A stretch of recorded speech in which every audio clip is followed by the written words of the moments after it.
ইতিহাস কিভাবে বলতে হয় এবং লিখতে হয় সেটা বোধ করছি যে আমাদের মধ্যে এখনো নাই। আপনি যদি একটা ডিসকোর্স দেখেন যেটা খুব ডমিনেন্ট ডিসকোর্স বাংলাদেশের ৭১-এর, তার ভিতরে দেখবেন যে একটা ভিকটিমহুড ক্যারেক্টার আছে। যে ভিকটিমহুড ক্যারেক্টার হচ্ছে দেখবেন যে আমার কত লক্ষ লোক মারা গেছে, কত লক্ষ মহিলারা নির্যাতিত হয়েছে, এই সেই দেখবেন, এবং কান্নাকাটি করে টরে এরকম একটা যুদ্ধ। বিজয়ী জাতিরা কখনো লাশের হিসাব করে পতাকা উড়ায় না, তাহলে যুদ্ধ জয় করা যেত। পৃথিবীতে যদি বিজয়ের গল্প দেখেন আপনারা, কোথাও লাশের গল্প পাবেন না। নেপোলিয়নের আপনি ইতিহাস পাবেন হচ্ছে বিজয়ের গল্প। আপনি ব্রিটিশরা যখন লর্ড ক্লাইভের হিস্ট্রি লেখে, তখন সে লেখে অল্প কয়েকটা মানুষ কিভাবে এরকম একটা historical place, the richest enclave on earth of the century, এটাকে দখল করে ফেলছে। আপনি যদি আলেকজান্ডার দ্য গ্রেটের যুদ্ধের কাহিনী পড়েন, আপনি দেখবেন যে বিজয়ের গল্প আছে, আপনি কোথাও লাশের গল্প পাবেন না। কিন্তু এটা এমন একটা বিজয়, এটা যে কারণে করেছে, কারণ যারা ডিসকোর্স ক্রিয়েট করেছে তারা এই যুদ্ধের অংশ ছিল না, তারা এই বিজয়ের অংশ ছিল না, তারা এটাকে নিয়ে ব্যবসা করেছে, চেতনাবাদী করেছে। এবং চেতনা ব্যবসা করতে গিয়ে যেটা হয়েছে, প্রচুর মিথ্যাচারের আশ্রয় নিতে হয়েছে। এই মিথ্যাচারের একটা হচ্ছে তার ভিকটিমহুড, যে আমার এত এত মারা গেছে, এই সেই। মারা গেছে ভালো কথা। আজকে আমি সাভারে গিয়েছিলাম, আমাদের একটা ইভেন্ট ছিল সেখানে, স্মৃতিসৌধে। বাংলাদেশের কোথাও কোনো জায়গায় আপনি কোনো অঞ্চলে স্মৃতিসৌধে অথবা জায়গাতে মেমোরিয়ালে ওই অঞ্চলে যুদ্ধে কজন ভাই বোন শহীদ হয়েছেন তার কোনো তালিকা পাবেন না। কিন্তু আপনি দেখবেন এই সংখ্যার একটা বিশাল রাজনীতি আছে। আপনি ভিয়েতনামের যুদ্ধে আমেরিকাতে, আপনি ভিয়েতনাম যে মেমোরিয়াল আছে, ৫৯,০০০ সামথিং প্লাস সোলজার মারা গেছে যুদ্ধে। আপনি ভিয়েতনাম মেমোরিয়ালে যান আমেরিকাতে, গিয়ে দেখবেন যে সেই ৫৯,০০০ সামথিং সোলজারের নাম সবার ওই স্টোনে নাম লিখে দেওয়া আছে। আপনি যদি সত্যি বীরদেরকে স্মরণ করতেন, আপনি বীরদের তালিকা করলেন না কেন? আপনি বীরদের নাম সাভারের স্মৃতিসৌধে খোদাই করে দিলেন না কেন? যে আমার ৮টা-১০টা বিভাগে এই এতজন ভাই বোন শহীদ হয়েছেন ৭১-এর যুদ্ধে। আমরা যারা লন্ডনে ছিলাম, আপনি যদি হাইড পার্কে যান, যারা গিয়েছেন, 7/7 বোম্বিং এর সময় যে ৫২ জন মারা গেল আপনার ২০০৫-এ, তাদের সবার নাম লেখা আছে। আপনি ওয়ার্ল্ড ট্রেড সেন্টারে যান নিউ ইয়র্কে, 2001-এর যে ঘটনা, সেই ট্রেড সেন্টারের অ্যাটাকে যে প্রায় ৩,০০০ মানুষ মারা গেছে, তাদের সবার নাম খোদাই করে দেওয়া আছে। তাহলে আমার যুদ্ধ যাদেরকে নিয়ে আপনি বীরত্বের ইতিহাসের গল্প বলছেন, সেই বীরদেরকে আসলে আপনি জেনুইনলি সম্মান করেন, জেনুইনলি তাদেরকে মর্যাদা দিচ্ছেন? তাদের নামটা, তালিকাটা পর্যন্ত করবার দায় যে রাষ্ট্র এখনো বোধ করে নাই, সেই রাষ্ট্র কথায় কথায় মুক্তিযুদ্ধের গল্প বলে। এই গল্পের নাম হচ্ছে ব্যবসা। এইটা বীরত্ব কথা না।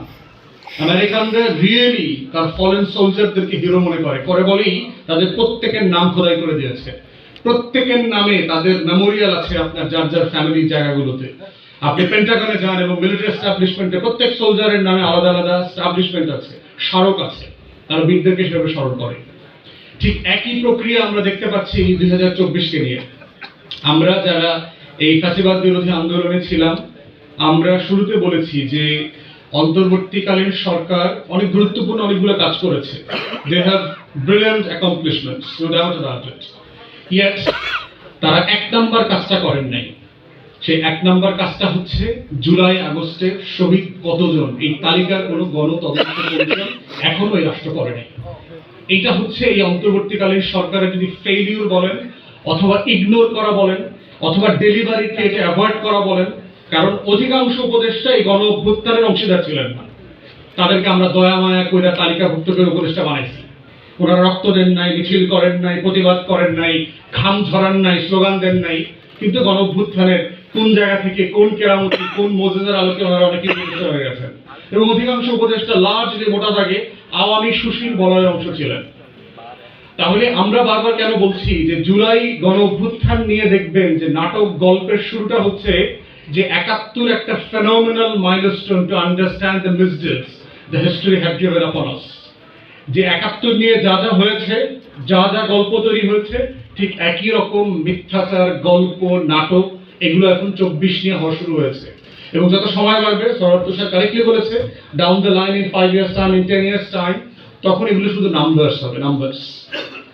এবং দেখেন যে রাষ্ট্র, আমলাতন্ত্র এবং পলিটিশিয়ানরা যারা রাষ্ট্র চালাচ্ছে ব্যাক এন্ডে, এরা তাদের ন্যূনতম কোনো দাবি দেওয়া নাই দেখবেন। রাজনৈতিক দল বিচারের কথা দেখেন, অলমোস্ট কেউ সিরিয়াসলি বিচারের কথা বলছে না, নির্বাচনের কথা বলছে। প্রত্যেকটা রাজনৈতিক দল এক্স ওয়াই জেড নাম ধরে ধরে বলেন, যাদের হাজার হাজার নেতাকর্মী শহীদ হয়েছে, তারা দেখবেন কেউ সিরিয়াসলি তাদের নেতাকর্মীদের বিচার করতে যাচ্ছে না, তাদের নেতাকর্মীদের বিচারের তদন্তের জন্য কোনো কমিশন গঠনের দাবি জানাচ্ছে না। অতএব তাদের কাছে তাদের নেতাকর্মীটা ছিল ওই যে ক্ষমতায় যাওয়ার একটা সিঁড়ি মাত্র। ওর লাশের উপর দাঁড়ায় আমি আগামী নির্বাচনে এমপি মন্ত্রী হব, ওর লাশ শুধু সংখ্যা।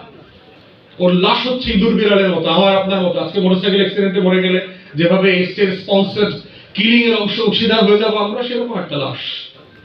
তো জুলাইকে আগস্টকে যদি আমরা রিয়েলি ইন্টারেস্ট পসিবল সেন্স যদি রিকল করতে চাই ফর পস্টারিটি, তাহলে আমার ৭১-এর ফেইলিওর গুলোকে বারবার নোটে নিতে হবে, মাথায় নিয়ে আসতে হবে।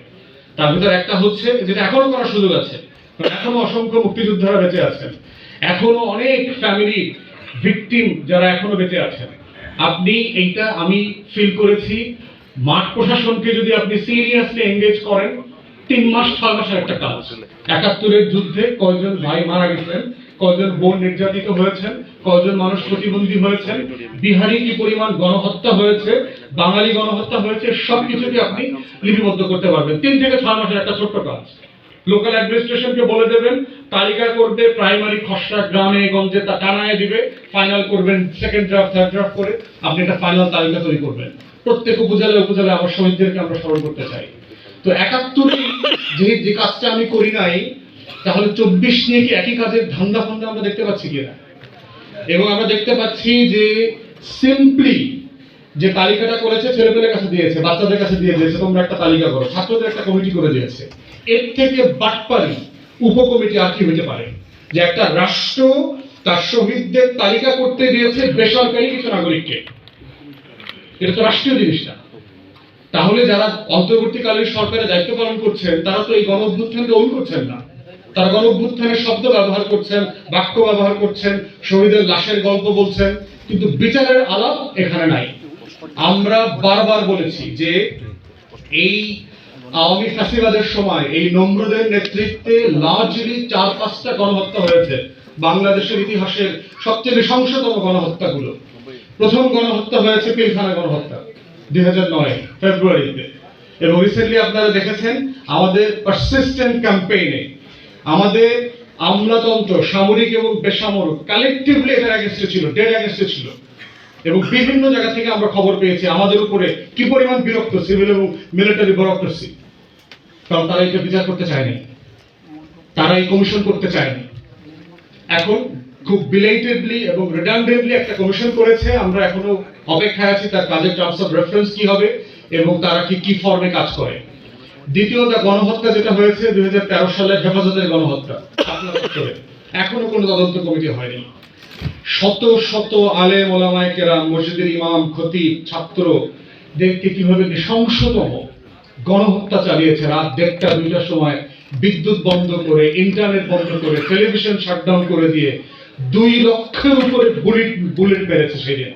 বাংলাদেশের প্রত্যেকটা ফোর্স, পুলিশ, র্যাব, এজেন্সিস যারা ছিল, সশস্ত্র বাহিনী, সবাই মিলে এই গণহত্যা অংশগ্রহণ করেছে। এখন পর্যন্ত আমরা কোনো তদন্ত কমিশন দেখতে পাচ্ছি না। তৃতীয় গণহত্যা হয়েছে বাংলাদেশে মোটা দাগে অপোজিশনের উপরে, বিএনপি, জামাত, ছাত্র শিবির, ছাত্রদল, হেফাজত, যারাই ডিসেন্টিং অপিনিয়ন ক্যারি করেছেন গত ১৬ বছর, তাদের প্রত্যেকের উপরে যে পরিমাণ নির্যাতন, নৃশংসতম নির্যাতন হয়েছে, সেই গণহত্যা এখন পর্যন্ত বড় মোটা দাগে কোনো কমিশন হয়নি। একটা গুম কমিশন করেছে, খুবই ডিসফাংশনাল একটা কমিশন। তারা বাংলাদেশ রাষ্ট্র বোঝেন না, গোপনে গোপনে কাজ করছে, গোপনে গোপনে এখানে যায় সেখানে যায়, রিপোর্ট দিচ্ছে। খুবই একটা আনপ্রোডাক্টিভ কাজ হয়েছে। তাদের কোনো কারণে আন্তরিকতা নিয়ে প্রশ্ন তুলছি না, কিন্তু কাজের professionalism was very highly incompetent. Fourth গণহত্যা হয়েছে ইসলামী জঙ্গিবাদের নামে শত শত যুবককে ওয়ারেন্ট টেরর ডিসকোর্সের সময় নাই করে দিয়েছে বাংলাদেশ রাষ্ট্র।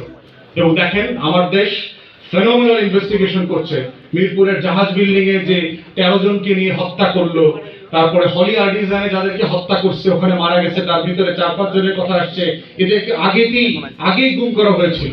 আগেই গুম করে ডিবি অফিসে ছিল তারা। বহু ঘটনা এরকম আমরা ইন্টারনালি জানতাম, এই ধরনের ঘটনা তারা ঘটেছে। পার্সোনালি আমাদের কাছে এসছে যারা এই জঙ্গিবাদের তকমা নিয়ে গ্রেফতার হয়েছেন, গুম ছিলেন, এমন ডজন ডজন ছেলেদের সাথে আমরা বসে কথা বলেছি কিভাবে ডিমোনাইজ করেছে তার ধর্ম, তার প্র্যাকটিস, তার আচার আচরণ, তার পোশাক, তার দাড়ি টুপি। এই দেশের শত শত বছরের লড়াইয়ের সাথে এই ইসলামিক পোশাক, ইসলামিক আইডিয়াস, দাড়ি টুপি জড়িত আছে। If you are not a practicing Muslim, it's fine, absolutely, that's your freedom. কিন্তু যে করে, that's his business. কারো রাইট তো নাই তাকে ডিমোনাইজ করা, বাংলাদেশের মেজরিটি মানুষের ধর্ম বিশ্বাসকে নিয়ে খেলাধুলা করা, এটা করেছে। ফিফথ মোটা দাগে বড় গণহত্যা যেটা হয়েছে সেটা হচ্ছে আপনার জুলাই এবং আগস্টের গণহত্যা। তাহলে দেখেন এই রাষ্ট্র কোন গণহত্যার বিচার করবার ব্যাপারে তার খুব সিরিয়াস মুড নাই। প্রি জুলাইতেও ছিল না, পোস্ট জুলাই আগস্টে আমরা দেখতে পাচ্ছি না।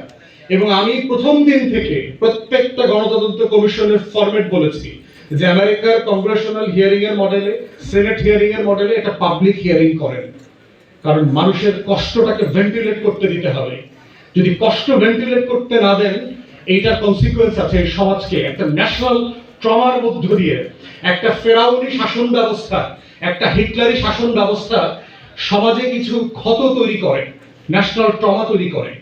এই ট্রমার একটা বড় মোটা দাগের আইডিয়া হচ্ছে যে সে তার অতীতের সাথে, তার পরিচয়ের সাথে, তার ধর্মের সাথে, বিশ্বাসের সাথে, তার মনুষ্যত্বের সাথে, তার আইডেন্টিটির সাথে সে রিকনসাইল করতে পারে না। তো সেটা কিভাবে করবেন আপনি? তো সেই রিকনসিলিয়েশনের জায়গার জন্য, এই ন্যাশনাল ট্রমাকে অ্যাড্রেস করবার জন্য এই গণতদন্ত কমিশনটা দরকার। পাবলিকলি রেজিস্ট্রেশন করে যে কোনো নাগরিক লিখিত অথবা মৌখিকভাবে এই পার্লামেন্টের সিনেট হিয়ারিং এর মতো অথবা কংগ্রেশনাল হিয়ারিং এর মডেলে সেখানে গিয়ে পাবলিকলি সেখানে মতামত দেবে। সেই মতামতের প্যানেলে বিচারপতি থাকবেন, তারপরে আইনজীবী থাকবেন, মানবাধিকার কর্মী থাকবেন, ফরেনসিক এভিডেন্স বোঝেন সেরকম লোক থাকবে।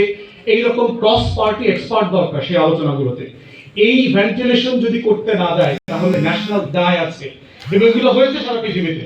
আফ্রিকাতে হয়েছে, সাউথ আমেরিকা